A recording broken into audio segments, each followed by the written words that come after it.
नमस्कार दोस्तों। आज हम पढ़ेंगे आपका topic wind storm and cyclone. I hope आप बहुत अच्छे होंगे। First of all welcome to my channel study warrior.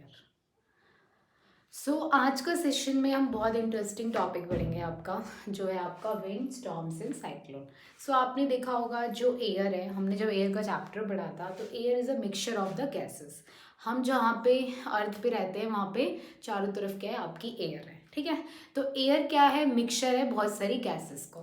ठीक है, तो अपना जो एटमॉस्फेयर है एयर का, वो कितने आपके पास नाइट्रोजन नाइट्रोजन और प्लस ऑक्सीजन मिला के 99% जो आपका एटमॉस्फेयर है नाइट्रोजन ऑक्सीजन से, और बाकी जो 1% है उसमें आपका 0.03 कार्बन डाइऑक्साइड और डस्ट पार्टिकल्स और स्मोक है। ठीक है, तो आपको ये पता है। और जो आपकी एटमॉस्फेयर की लेयर है, जो लेयर है आपकी एयर की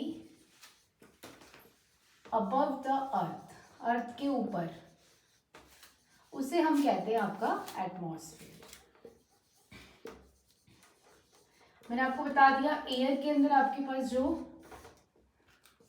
गैसेस है नाइट्रोजन और ऑक्सीजन 99% है, और जो आपकी लेयर है एयर के, जो लेयर है एयर की अबव द अर्थ, उसे हम क्या कहते हैं, आपका एटमॉस्फेयर। ठीक है, तो आपका एटमॉस्फेयर में क्या है, एटमॉस्फेयर आपका एग्जिट भी करता है प्रेशर। जो प्रेशर क्यों आपका ये एग्जिट करता है, क्योंकि जो वेट है एयर का आपका, वो उसको करवाता है। ठीक है, जो प्रेशर आपका किसकी वजह से होता है, जो वेट है एयर का उसके अंदर, उसकी वजह से आपका प्रेशर होता है। ठीक है, तो वो कौन सा प्रेशर होता है, एटमॉस्फेरिक प्रेशर। अब हम बात करते हैं आपकी क्या होता है ये किस पे डिपेंड करता है कि जितने भी आपके पास वाटर वेपर्स है, जो अमाउंट ऑफ वाटर वेपर्स है वो किस पे डिपेंड करेगा, वो डिपेंड करेगा आपके जो अमाउंट, जितना वाटर वेपर है, ह्यूमिडिटी और टेम्परेचर पे डिपेंड करता है आपके वाटर वेपर्स का अमाउंट। अब हम बात करते हैं आपके, जितना आप ऊपर की तरफ जाओगे, जितनी हाइट पे आप जाओगे, एटमॉस्फेरिक प्रेशर वहाँ पे क्या हो जाएगा, डिक्रीज होगा। जितनी ज़्यादा हाइट, वहाँ पे आपका एटमॉस्फेरिक प्रेशर क्या होगा, डिक्रीज होगा। और आपके पास क्या होगा, वेदर में चेंजेस आएगा। वेदर में चेंजेस आएगा, हम जितनी हाइट पे जाएंगे स्मॉल चेंजेस आएंगे, आपकी विंड स्टॉर्म साइक्लोन्स, ये सारी चीज़ें फॉर्म होंगी। I hope you understand. अब हम बात करते हैं आपकी, जो आपका अर्थ के अंदर जितनी एयर है, पूरे अर्थ के अंदर जो अर्थ का सरफेस है, जो अर्थ आपका अर्थ एटमॉस्फेयर है, उसकी हाइट है आपकी 100 kilometre, 100 kilometre above the earth surface.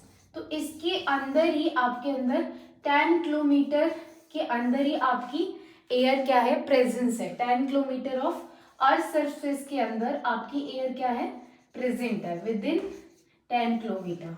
ठीक है, तो ये जो प्रेजेंस है ऑफ एयर का, ये सारे जो और उसमें क्या एग्जिट करते हैं, प्रेशर। जो प्रेशर एग्जिट करता है एटमॉस्फेयर में, किसकी वजह से करता है, जो आपका एयर का वेट है उसके अंदर। ठीक है, उसकी वजह से एटमॉस्फेरिक प्रेशर होता है। जितना हम ऊपर जाते हैं एटमॉस्फेरिक प्रेशर आपका क्या होता है, डिक्रीज होता है विद द हाइट। इसकी वजह से आपके स्मॉल चेंजेस अकर होते हैं, जैसे आपका विंड स्टॉर्म और ये सारे साइक्लोन्स एग्जिस्ट होते हैं। अब हम बात करते हैं आपकी नेक्स्ट टॉपिक की, कि जो एयर है वो एग्जिट करता है प्रेशर। ऐसे क्या होता है, जब हम प्रेशर एग्जिट, उसके बीच में फिजिकल फोर्सेस लगती रहती है ऑब्जेक्ट के बीच में। जब कोई ऑब्जेक्ट उसके कांटेक्ट में आता है तो वहां पे क्या होता है, प्रेशर एग्जिट हो जाता है। ठीक है, तो आपका प्रेशर क्या है, 3 तरीके से होता है। अगर कोई एम्प्टी स्पेस है, एयर उसके अंदर भी होगी। हम अगर फॉर एग्जाम्पल आपके पास 3 केसेस होते हैं। अगर कोई कंटेनर है, कोई आपका क्या बोलते हैं एटमॉस्फेयर है, एटमॉस्फेयर के अंदर एयर क्या एग्जिट करती है, प्रेशर। थर्ड इज आपका कोई भी एम्प्टी, मैंने आपको कंटेनर, उसके अंदर भी आपका क्या एयर होती है, प्रेशर वो करती है। और मूविंग एयर भी क्या है, जो आपकी हवा है वो भी एग्जिट करती है प्रेशर। अब इसको हम समझते हैं कैसे होता है। लेट्स सी, मैंने पहले बताया कोई भी एम्प्टी कंटेनर उसके अंदर क्या है आपका एयर एग्जिट करती है प्रेशर। वो कैसे करती है, कोई भी एयर क्या है आपकी मॉलिक्यूल से बनी है, छोटे छोटे पार्टिकल्स से, टाइनी पार्टिकल्स, उनको कहते हैं मॉलिक्यूल्स। मॉलिक्यूल में क्या होता है आपके, मॉलिक्यूल क्या करते हैं आपके, कोलाइड करते हैं वॉल ऑफ द कंटेनर से, उसकी वजह से क्या होता है प्रेशर एग्जिट होता है। तो इस तरीके से आपका प्रेशर एग्जिट होता है आपका कंटेनर के अंदर। ठीक है, मैंने आपको क्या बताया, एयर क्या है, मिक्सचर ऑफ गैसेस है, टाइनी पार्टिकल्स होते हैं मॉलिक्यूल, जो आपके मूव होते रहते हैं डायरेक्शन में, और वहां पे क्या करते हैं, वो हम उनको नहीं देख पाते, वो क्या करते हैं क्रिएट करते हैं, फास्ट मूविंग मॉलिक्यूल कोलाइड करते हैं वॉल ऑफ द कंटेनर, वहां पे एक फोर्स लगती है, उसके अंदर वही फोर्स क्या प्रोड्यूस करती है आपका प्रेशर कंटेनर के अंदर। अगर ज्यादा फोर्स होती है, ज्यादा मॉलिक्यूल्स होंगे, तो आपकी क्या होगी, ज्यादा एयर होगी, और नंबर ऑफ कॉलिजन्स भी क्या होगा, इंक्रीज होगा। तो ऐसे ही प्रेशर ऑफ एयर भी आपका इंक्रीज हो जाता है। ऐसे ही हम बात करते हैं, हम जब टायर की ट्यूब में, बाइसाइकिल का जो टायर होता है उसमें हवा भरते हैं, तो वहां पे भी क्या है आपका वॉल ऑफ द कंटेनर्स के साथ मॉलिक्यूल आपके कोलाइड करते हैं, उसकी वजह से क्या होता है प्रेशर एग्जिट हो जाता है, क्योंकि वहाँ पे एक फोर्स लगती है कंटेनर के, वो प्रेशर क्रिएट कर देती है। प्रेशर क्रिएट, जितना ज़्यादा एयर होगी उतना प्रेशर क्रिएट ज़्यादा होगा, और उतने ही मॉलिक्यूल्स आपके इंक्रीज होंगे। इस तरीके से कोई भी एम्प्टी स्पेस कंटेनर में आपके क्या बोलते हैं एयर एग्जिट करती है प्रेशर। ऐसे ही मैंने आपको बता दिया बाईसाइकिल टायर की। अब एक और एग्जांपल हम ले लेते हैं, हम लोग ये ऑब्जर्व करते हैं कि टायर में क्या है, बाईसाइकिल का टायर आपने देखा होगा वो फूल जाता है, ऐसी बैलून आपका फूल जाता है, क्योंकि वहां पे क्या हो जाता है, एयर एग्जिट करती है आपकी प्रेशर। तो आई होप यू अंडरस्टैंड। और जो ये एटमॉस्फेरिक प्रेशर होता है वो वेट के द्वारा होता है, जो एयर में आपका प्रेजेंट होता है। ओके, अब जितना आप हाई एल्टीट्यूड पे आते हो, एटमॉस्फेरिक प्रेशर क्या होगा उतना ज्यादा हो जाएगा, जितनी हाइट पे जाओगे, पर क्या होगा एटमॉस्फेरिक प्रेशर डिक्रीज होता रहेगा, क्योंकि आपका जो वेट है एयर का वो भी क्या डिक्रीज होगा। ठीक है, इसलिए आपका एटमॉस्फेरिक प्रेशर जितना ऊपर जाओगे डिक्रीज होगा, और आपके पास जो एयर है वो भी आपकी कम होती रहेगी। तो एटमॉस्फेरिक प्रेशर आपका हर डायरेक्शन में एग्जिट करता है, चाहे साइड वे हो, चाहे सर्कुलर, चाहे up way. Okay, I hope you understand. अब हम बात करते हैं आपकी मूविंग एयर की। मूविंग एयर क्या है आपका, विंड। मूविंग एयर क्या होती है, विंड। अब विंड की वजह से भी आपका प्रेशर एग्जिट होता है। मूविंग एयर है तो मीनिंग यहाँ पे कौन सी एनर्जी होगी, काइनेटिक एनर्जी। ठीक है, मूविंग एयर तो क्या होता है, विंड कहते हैं हम, और एनर्जी जो होगी पोज करेगी यहाँ पे काइनेटिक एनर्जी होगी। जो प्रेशर किसकी वजह से, जो फोर्स होगी मूविंग एयर की, वो कौन सी एनर्जी की वजह से पोजेस करेगी, काइनेटिक एनर्जी की वजह से पोजेस करेगी। क्योंकि ये मूविंग है तो मूविंग क्या है आपका, काइनेटिक एनर्जी कहते हैं, ड्यू टू इट्स मोशन जो होता है उसको हम कहते हैं काइनेटिक एनर्जी। अब हम बात करते हैं मूविंग एयर का, हम एग्जांपल से समझते हैं। फॉर एग्जांपल आपने देखा होगा कि जो हवा तेज चलती है तो आपके ट्री, फ्लैग्स, ये सारे बहुत तेज मूव करते हैं इन रेगुलर मोशन में। तो ये किसकी वजह से होता है, क्योंकि प्रेशर एग्जिट होता है मूविंग एयर में, जिससे आपके पास पेड़, फ्लैग, बैनर्स, ये सारे क्या है आपके उड़ने लग जाते हैं। जो बैनर्स होते हैं वो किससे, बैनर्स क्या होते हैं, जो एक क्लॉथ से बने होते हैं, लॉन्ग स्ट्रिप क्लॉथ से, उसके अंदर, और वो जब हम उसको डिस्प्ले करते हैं एडवर्टाइजमेंट्स के लिए, तो वो की चीज़ क्या है आपकी बैनर्स होती है। बैनर्स को जब हम लार्ज बोर्ड में डिस्प्लेस करते हैं, कोई लार्ज बोर्ड में जब डिस्प्ले करते हैं उसे कहते हैं होर्डिंग्स। उसमें क्या हम करते हैं, होल करके उसको डिस्प्ले किया जाता है ताकि कोई भी तेज हवा चले वो फटे नहीं। ठीक है, तो इसलिए वहां पे भी क्या होता है आपका एयर एग्जिट करती है प्रेशर। ऐसे ही जब हम बाईसाइकिल चलाते हैं, बहुत तेज हवा चले, अगर हम उसी डायरेक्शन में आपका पैडल मारते हैं, जिस डायरेक्शन से आपकी, अगर फॉरवर्ड डायरेक्शन में है तो आपने देखा हम अगर उसी डायरेक्शन में, तो हमारा पैडल बहुत ज़्यादा अच्छे से स्मूथली हम फास्टर साइकिल चलाते हैं। अगर हम अपोजिट डायरेक्शन में हवा के अपनी साइकिल चलाएंगे तो हमारे लिए बहुत डिफिकल्ट होता है पैडल मारना। ऐसे ही आपके पास बहुत सारे एग्जाम्पल्स हैं। अब हम काइट जब फ्लाई करते हैं तो जिस डायरेक्शन में आपका जिस डायरेक्शन में आपकी विंड ब्लो, अगर उसी डायरेक्शन में आप काइट फ्लाई करेंगे तो वो ऊपर से ऊपर जितना भी हाई लेवल पे जाएगी। बट अगर हम अपोजिट डायरेक्शन में करेंगे तो बहुत डिफिकल्ट, हमारी पतंग इतनी अच्छी नहीं उड़ेगी, वो नीचे की तरफ आ जाएगी। I hope you understand the examples.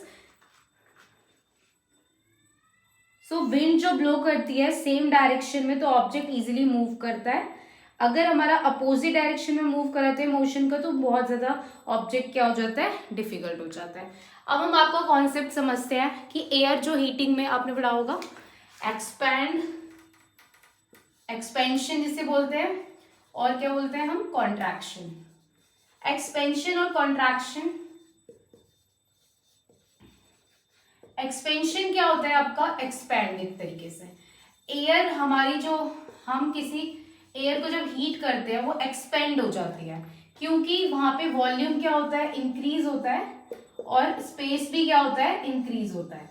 और कॉन्ट्रैक्शन मतलब कूलिंग में जब ठंडा हो जाता है तो वॉल्यूम आपका क्या होता है, डिक्रीज हो जाता है, डिक्रीज हो जाता है। इसकी वजह से क्या होता है, वॉल्यूम डिक्रीज होने की वजह से कॉन्ट्रैक्ट हो जाता है और आपके पास क्या, स्मॉलर स्पेस होता है। I hope you understand this the concept of your expand. Expand में मैंने बताया हीटिंग, जब कोई भी एयर जो होती है उसको हीट करते हैं उसका वॉल्यूम इंक्रीज होता है और वो ऑक्यूपाई करती है लार्ज स्पेस।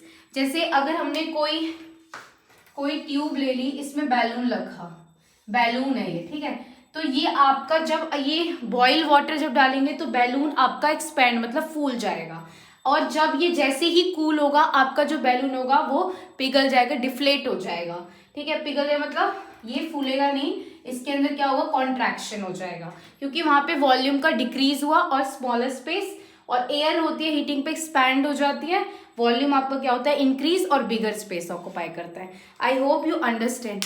ऐसे ही हमने कॉन्सेप्ट पढ़ा था आपका, कोई भी हीटिंग जैसे कन्वेंशन का, हॉट पार्टिकल्स जो होते हैं वो आपके ऊपर की तरफ चलाते हैं, ऐसे ही हॉट एयर जो होती है लाइटर होती है इसलिए वो ऊपर की तरफ जाती है। कोल्ड एयर क्या होती है आपकी, हॉट एयर होती है तो वहां पे क्या होगा, प्रेशर कम होगा, लोअर प्रेशर होगा, इसकी वजह से वो हाई अप जाएगी, और जो कोल्ड है वो आपका नीचे डाउनवर्ड डायरेक्शन में ही आ जाएगा। कोल्ड जो होगा, कोल्ड होगा डाउनवर्ड डायरेक्शन में। यही मूवमेंट हमने इस तरीके से हमने क्या पढ़ा था, जो आपकी हॉट एयर होती है वो आपकी क्या होती है, लाइटर होती है कोल्ड एयर से, ठीक है। I hope you understand. तो स्पैन करती है मोर से, इसकी वजह से क्या होता है, उसमें क्या स्पेस ज्यादा होता है, वो लाइटर होती है, वो ऊपर की तरफ क्यों चली जाती है, क्योंकि वो हल्की होती है और वहां पे क्या होता है, लो प्रेशर होता है। अगर हम बात करते हैं कोल्ड एयर की, वहां पे हाई प्रेशर होता है और वो आपकी क्या बोलते हैं, लाइटर नहीं होती।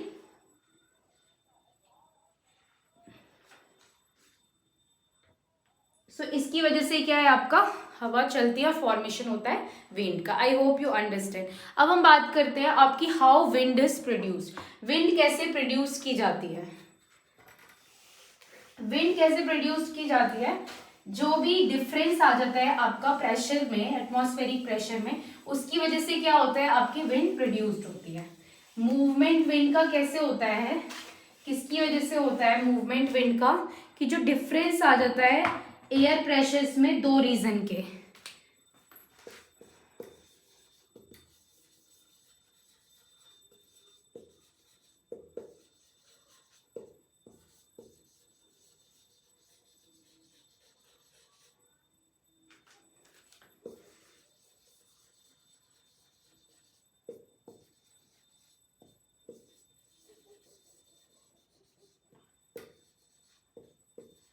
एटमॉस्फेयर में दो रीजन के बीच में जो डिफरेंस आ जाता है उससे क्या होता है, आपका विंड मूवमेंट प्रोड्यूस्ड होता है।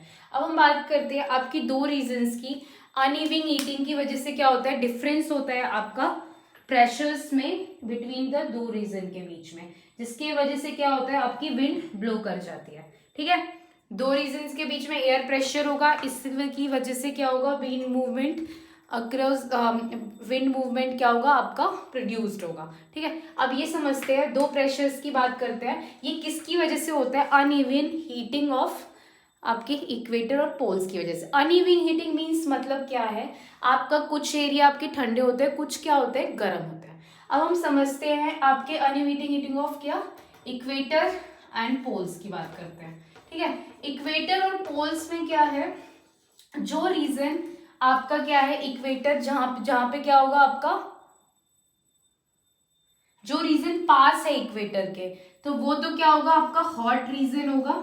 इक्वेटर के पास है तो वहां पे क्या मैक्सिमम डिस्टेंस नहीं होगा, तो वहां पे क्या होगा रीजन हॉट रीजन है। वो कौन सा रीजन होता है, ट्रॉपिकल रीजन। कौन सा रीजन है, ट्रॉपिकल रीजन। अब हम बात करते हैं जो पोल्स आपके नॉर्थ साउथ पोल के बीच में, वो रीजन क्या होगा आपका कोल्ड होगा, कोल्ड रीजन होगा। और आपका क्या होगा मैक्सिमम डिस्टेंस होगा उसका सन से, तो इसलिए यहाँ पे क्या है, ये कौन सा रीजन होता है, पोलर रीजन। तो ये आपका रीजन क्या होगा कोल्ड, और ये अनइविटिंग, कहीं पे का आपका क्या रीजन हॉट है, कहीं पे आपका कोल्ड है। इसकी वजह से क्या होता है आपका डिफरेंस क्रिएट हो जाता है एयर प्रेशर में, तो इसकी वजह से क्या आपका विंड मूवमेंट एग्जिट मतलब प्रोड्यूस्ड हो जाता है। I hope you understand. Polar region आपका क्या होता है, बहुत ही कोल्ड रीजन होता है। तो मैंने आपको बताया इक्वेटर ऑफ जो अर्थ है आपका मिनिमम डिस्टेंस पे है, तो रीजन जो इक्वेटर के पास है वो क्या होगा, बहुत ज्यादा हॉट होगा, ठीक है, क्योंकि वहां पे मैक्सिमम हीट हो रही है। जितना रीजन पास इक्वेटर, हम क्या जो रीजन इक्वेटर के पास है वो हॉट होंगे, ट्रॉपिकल रीजन। अब पोल्स के पास जो रीजन है वो क्या है, बहुत ज्यादा ठंडा है, इसलिए वो क्या होगा कोल्ड रीजन। वहां पे क्या कौन से रीजन होते हैं, पोलर रीजन, तो वहां पे क्या होगा मैक्सिमम डिस्टेंस होगा, इसलिए क्या है, तो पोलर रीजन्स क्या होते हैं आपके कोल्ड होते हैं। मिनिमम हीट आपकी प्रोड्यूस्ड होगी, मैक्सिमम डिस्टेंस है और मिनिमम हीट है, इसकी वजह से ये क्या होता है कोल्ड होता है। I hope you understand the concept of uneven heating of your equator and the poles of the earth. So here we end up our session. I hope everyone you understand the session. Thank you so much. Please share and subscribe and support my channel Study Warrior. Thank you so much.